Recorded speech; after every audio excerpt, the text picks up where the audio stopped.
Step 1. Add engine oil to the oil filler hole. Add 1.6 liters of engine oil.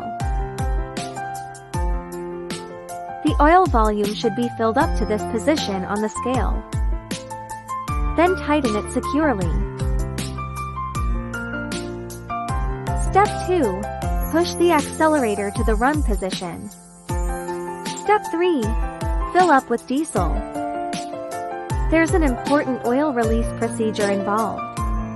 Once the oil starts to leak out, reinsert into the interface. Be sure to wait until the oil starts to flow upwards. Reinsert it into the port. Step 4. Connect the battery cable. Note, there should be no air bubbles in the fuel filter. Finally, start the generator set.